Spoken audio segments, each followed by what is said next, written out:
गरम गरम भातावर असं तूप आणि मेथकूट घातलं की वरण काय भाजीची पण गरज लागत नाही. चवीला अप्रतिम लागणारं हे मेथकूट आरोग्यासाठीही तितकंच पौष्टिक आहे. पाहूया मेथकूट करण्यासाठी लागणारं सर्व साहित्य. आपण वाटीभर चणा डाळ घेतली आहे. वाटीभर डाळीसाठी आपण अर्धी वाटी तांदूळ घेतोय. तांदळाचं प्रमाण तुम्ही यापेक्षा कमीही करू शकता. बरं, तांदळाऐवजी तुम्ही ज्वारी बाजरीचाही वापर करू शकता. 2 मोठे चमचे उडीद डाळ. या डाळीला इतर डाळींपेक्षा पावडरचं प्रमाण थोडं जास्त असतं, त्यामुळे ही डाळ ओल्या कपड्याने पुसून घ्यायची. तुम्ही आपण घेतलेलं सर्व साहित्य म्हणजे चणा डाळ, तांदूळ हे देखील ओल्या कपड्याने पुसून घेऊ शकता. चमचाभर मेथीचे दाणे आणि त्याचबरोबर धणे, अर्धा चमचा जिरं, 15 ते 20 काळी मिरी. काळी मिरीचं प्रमाण तुम्ही कमी जास्त करू शकता. 1.5 चमचाभर तिखट, त्याचबरोबर चमचाभर हळद आणि पाव चमचा हिंग. मेथकूट करण्यासाठी आपल्याला लागणारं सर्व साहित्य तयार आहे. आता हे घेतलेलं सर्व साहित्य गरम करण्यासाठी जाड बुडाची अशी कढई घ्यायची. कढई मीडियम फ्लेमवरच गरम करायची आणि गॅसची फ्लेम लो करून यामध्ये आपण घेतलेली चणा डाळ घालायची. अजिबात न डागाळता आपल्याला हे सर्व साहित्य छान गरम करून घ्यायचं आहे. त्यासाठी आवर्जून गॅसची फ्लेम मात्र लोच ठेवायची.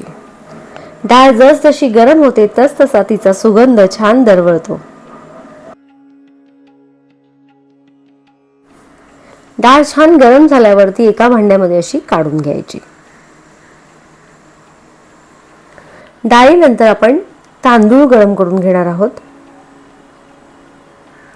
हे सर्व साहित्य गरम करत असताना ते अगदी वेगवेगळंच गरम करायचं. आता आपण तांदूळ भाजतोय. तांदूळ भाजताना तो छान फुलला पाहिजे. न डागळताही गॅसची फ्लेम लो ठेवून तांदूळ छान फुलतो, पाहू शकता.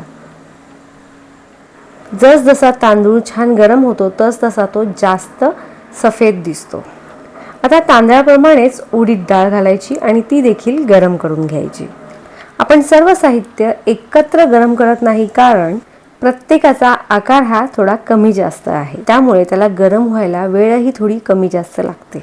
एकत्र भाजलं तर काही साहित्य भाजलं जातं, काही साहित्य करपतं, तर काही साहित्य कच्चंच राहतं. उडीद डाळीनंतर सर्वात शेवटी मेथीचे दाणे घालायचे. आता मेथीचे दाणे किती गरम करायचे हे आपल्यावर अवलंबून असतं. मी हे मेथीचे दाणे गरम करते, पण थोडेसे काळपट करते, कारण त्यामुळेच या मेथकूटला थोडासा जास्तीचा कडवट फ्लेवर येतो. तुम्हाला जर हे मेथकूट जास्त कडवट आवडत नसेल तर तुम्ही हे मेथीचे दाणे फक्त गरम करून घेऊ शकता. पाहू शकता, गरम करून झाल्यावर ते असे 2 ते 3 मिनिटं कढईत ठेवायचे, त्यामुळे तडतड उडतात आणि त्यांचा रंगही बदलतो. पाहू शकता आपली भाजणी करून झालेली आहे. आता आपण घेतलेले गरम मसाले भाजायचे. गॅसची फ्लेम लोच ठेवायची आणि धणे गरम करून घ्यायचे. धणे थोडेसे गरम करून झाले की यामध्ये काळी मिरी घालायची आणि त्याचबरोबर जिरं. आता आपण घेतलेलं हे सर्व साहित्य छान गरम करून झाल्यावर गॅस बंद करायचा आणि यामध्ये चवीपुरतं मीठ घालायचं आणि घातलेलं मीठ देखील छान गरम करून घ्यायचं. या गरम कढईतच मीठ अगदी सहज गरम होतं. मीठ गरम करायची गरज नाही, पण आपण घेतलेलं हे सर्व साहित्य यामध्ये घालून जर गरम केलं आणि मेथकूटमध्ये घातलं तर मेथकूटला अप्रतिम सुगंध आणि चव येते. म्हणूनच हळद, तिखट आणि हिंग पावडर देखील गरम करून घ्यायची. हे सर्व साहित्य गरम करत असतानाच याचा सुगंध अप्रतिम येतो. आता या सर्व भाजणीमध्ये आपण गरम केलेले मसाले घालायचे आणि ते देखील असे व्यवस्थित मिक्स करून घ्यायचे आणि हे सर्व साहित्य छान थंड करून घ्यायचं. हे सर्व साहित्य थंड झाल्यावर मिक्सरच्या भांड्यात घालून थोडंसं जाडसर बारीक करून घ्यायचं. तुम्ही जर मेथकूट बऱ्याच प्रमाणात करत असाल तर तुम्ही ते दळूनही आणू शकता. दळताना ते थोडं जाडसर दळायला सांगायचं. पाहू शकता आपलं मेथकूट मिक्सरला बारीक करून तयार आहे. रेसिपी अगदी साधी आणि सोपी आहे, पण तोंडाला चव नसेल तर चव आणणारी आहे. पूर्वी प्रत्येकाच्या घरात असं मेथकूट असायचंच असायचं. आता मात्र या धावपळीच्या जीवनात मेथकूट आपण शेवटचं कधी खाल्लं होतं हेच आठवत नाही. त्यामुळे अगदी घरीच 10 ते 15 मिनिटात करून तयार होणारं हे मेथकूट तुम्ही सुक्या खडखडीत डब्यात किंवा असं बरणीत ठेवू शकता. त्यामुळे हे मेथकूट 3 ते 4 महिने अगदी सहज टिकतं. मेथकुटाप्रमाणेच तुम्हाला इतर कोणत्या वेगवेगळ्या पारंपरिक जुन्या रेसिपीज जर येत असतील ना, तर प्लीज मला तुमच्या जुन्या सर्व रेसिपीज कमेंटमध्ये नक्की शेअर करा. बरं, तुम्ही मेथकूट करता का? आणि जर करत असाल तर याच पद्धतीने करता का?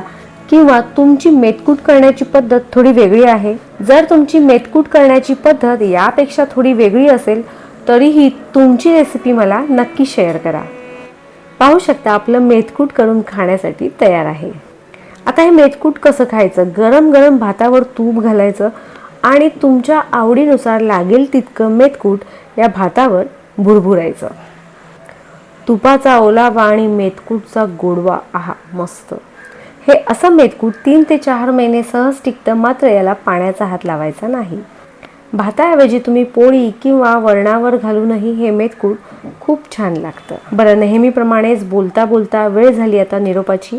तुम्हाला जर आपली आजची रेसिपी आवडली असेल तर आपल्या रेसिपीला लाईक करा, जास्तीत जास्त शेअर करा, नवीन असाल तर सबस्क्राईबही करा आणि ज्याप्रमाणे तुम्ही आपल्या सर्व रेसिपीज पाहता त्याचप्रमाणे पाहत राहा आणि पाहता पाहता करतही राहा.